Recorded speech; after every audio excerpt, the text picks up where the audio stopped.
Life feels harder for neurodivergent people because it is. We're taught we have to fit neurotypical standards, and when we can't, to try harder. But that's not the answer. I'm Dr. Jess, and this is Try Easier, Not Harder, an unapologetic guide to thriving for neurodivergent adults. Here, you'll learn that you don't have to change yourself to deserve happiness or success because being who you are isn't the problem, it's the solution.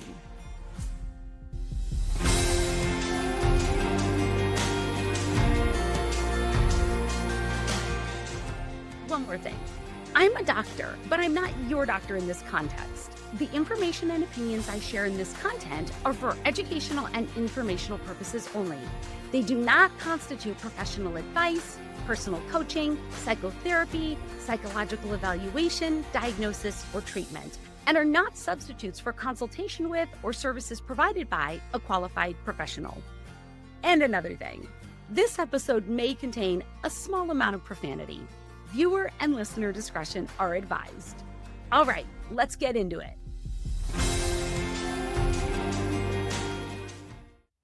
Welcome to episode 0. Before I jump into the first full episode answering the very common and important question, how the hell could this happen? I'm going to take a few minutes to give you an idea of what Try Easier, Not Harder is all about. This show is for you if you've been feeling for a long time like your life is harder than it should be. It's for you if you've gotten through a lot and maybe other people think you have it all, but you're exhausted and see your achievements from the perspective of how much more or better you could have done, or how other people accomplish the same things faster, earlier, or easier. Like so many neurodivergent adults, you might not remember a time when you weren't trying to fix, improve, or change some aspect of yourself.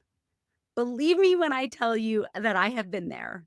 And I know that when being yourself and doing your best leads to exhaustion, frustration, or regret, your brain tells you that there's obviously something wrong with you. But I also know that your brain is wrong, and that's why I'm here. As a clinical psychologist, I specialize in conducting psychological evaluations to confirm or rule out neurodevelopmental disorders in people whose diagnoses have been unclear or are suspected to be wrong. Waves of people have come to me for this clarification after years of struggling. Nearly all of them had been told their problems were due to anxiety, depression, and other mental health issues, but had never gotten any real relief from recommended treatments. If you've been there, you know how that experience, especially over a long time, only reinforces the belief that you're somehow fundamentally flawed. How else can it be that working with a great therapist didn't really help you? Why else would no medication work for you? What else explains the fact that you use all the coping skills you've been given, but feel like you're coping less, not more? The answer to those questions is not that you're a hopelessly damaged fuck up who may as well just throw in the towel on ever having a better life. The actual answer is this. Solutions only work if you have the problem they solve. Just like an ace bandage on your knee won't heal a cut on your hand, even the best treatment for anxiety, depression, or whatever else you've been told you have won't change the experience of being neurodivergent in a neurotypical world. When I say neurodivergent or neurodivergence, I'm referring to significant variability in brain functioning that is present from birth and causes a person to experience, process, and respond to information as well as sensory and social input differently than the majority of people do. Of course, everyone's brain functions differently than anyone else's, but marked differences mean that the ways a person thinks, learns, communicates, feels, and behaves will go against what is expected in some or many ways because they're statistically atypical. That being said, some types of differences are common enough that we have names for them, like ADHD and autism, as well as other categories for learning, communication, intellectual, and motor differences. In psychology and psychiatry, these are known as neurodevelopmental disorders. But there's an aspect of the diagnoses in that classification that's vitally important to understand. When it comes to human development, neurocognitive processing, and brain functioning in general, variability is completely normal. And I'll take it a step further and tell you I believe that variability is essential because neurodivergent people have contributed many of the most significant advancements in thinking, technology, and art. Neurodevelopmental differences are considered disorders when they impair a person's ability to function in important areas of their life. And that's where the problem lies. Because what impairs a person's functioning is very often not that they think, learn, communicate, feel, or behave differently than is expected, but that they do so in environments that don't allow for or tolerate differences. I'll demonstrate what I mean with a hypothetical adult who has ADHD, loves to talk to people, would rather be standing and moving around than sitting still, and is far more productive jumping from task to task than completing one thing before starting another. This person's functioning was probably considered impaired when they were required to sit quietly in classrooms following teachers' instructions. And if they worked as a full time stenographer in a court that hears only tax law cases, it would likely be considered impaired now. But not if they worked morning shifts at a super busy Starbucks or as a doctor or nurse at a high volume level 1 trauma center. Now, consider this: is this person functionally impaired? Or does their functioning vary depending on the circumstances? Like absolutely everyone. And if this person is a highly valued and respected emergency physician who contributes meaningfully to their community and has a long term partner who loves their energy and wouldn't change a thing about them, does that hypothetical person have a mental disorder? They do not. But if that very same person were in different circumstances and relationships, technically they might. And that's bullshit because a disorder means something is wrong. And there's nothing wrong with a person who functions better under some circumstances than others. If that's your experience, there's nothing wrong with you. But neurodivergent people are almost never told that so many of our struggles are caused by the rigid expectations and other limitations in our circumstances, especially in childhood, when we have little, if any, say in our circumstances and are all expected to spend the majority of our time learning to do the same things the same ways, no matter how our brains work.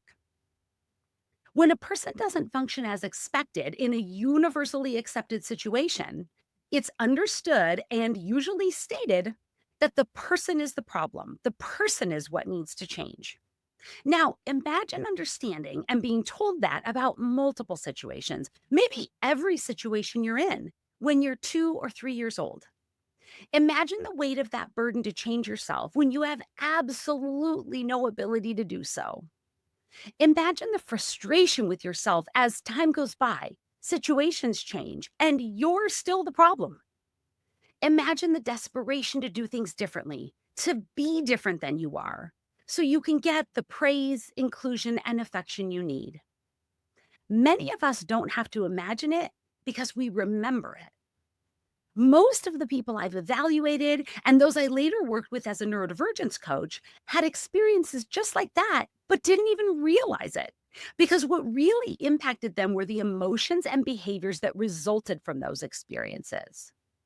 For example, those who had long histories of being anxious often had no awareness of the connection between their experiences and their anxiety. They only knew that being anxious made their lives harder. Most of them eventually received professional help and were diagnosed with, in this example, an anxiety disorder without much or any exploration of what might underlie their anxiousness. In fact, anxiety is a normal, healthy response to the experiences of most people who are neurodivergent and don't know it or don't have an adequate understanding of it. Normal, healthy, anxious responses are not symptoms of an anxiety disorder. So, anxiety disorder treatments don't really resolve them. That's just one example of many experiences that are very common among neurodivergent people, but not widely known, even among professionals. Despite my years of education and training in psychology, I couldn't believe how many people with similar stories came to me defeated, not knowing why they couldn't get a handle on their difficulties and feeling like failures. In reality, they had been failed by the outdated, incomplete understanding of neurodivergence that still permeates the mental health and medical fields, educational systems, and society overall. And that, again, is why I'm here. Every week, I'll share current, accurate information to help you see your neurodivergence for what it is, a difference to be understood, not a flaw to be concealed or corrected. I'll expose and break down the forces that make life harder for neurodivergent people. Not just the external systems, but the deeply ingrained messages we've absorbed about fitting in, following rules, and what we should care about, want, and do. I'll tell you how to unlearn internalized ableism, reject one size fits all expectations, advocate for yourself and other people whose brains work differently, and use neurodivergence affirming strategies to make your life easier, happier, and more fulfilling without compromising or trying to change who you are. Whether you follow along with podcast episodes, videos on my YouTube channel, or blog posts on my website, this is a space for you if you're a neurodivergent adult who's done burning yourself out to fit into systems and circumstances that weren't built for your success or wellness. We've been taught to believe that we can solve all our problems if we just try harder. But I'll show you that the answer is almost always to try easier. Until next time, remember, you don't have to change yourself to deserve happiness or success, because being who you are isn't the problem, it's the solution. I'm rooting for you exactly as you are. I'll see you soon. Thank you for joining me for this episode of Try Easier, Not Harder, an unapologetic guide to thriving for neurodivergent adults. If you found this discussion was valuable, please subscribe, leave a review, and share this episode with others who might benefit from it. For transcripts and information about working with me directly, visit my website, drjessicabello.com. For more content, follow at Dr. Jessica Bello on LinkedIn, Facebook, Instagram, and TikTok, at drjessicabello.com on Blue Sky, and at Dr. Jess Coach on YouTube. Disclaimer. The information and opinions shared in this content are for educational and informational purposes only. They do not constitute professional advice, personal coaching, psychotherapy, psychological evaluation, diagnosis, or treatment, and are not a substitute for consultation with or services provided by a qualified professional. Accessing this content does not establish a patient or client relationship. While efforts are made to ensure accuracy, no guarantees are made regarding this content's completeness, reliability, or applicability to individual circumstances. Any application of or reliance on the information and opinions in this content is at the user's own risk. Music, Marcus Way, Lovely Day, Tribe of Noise. Copyright 2025, Jessica Bello, PhD, PLLC, all rights reserved. Thank you for being here. Take care of yourself, my friend.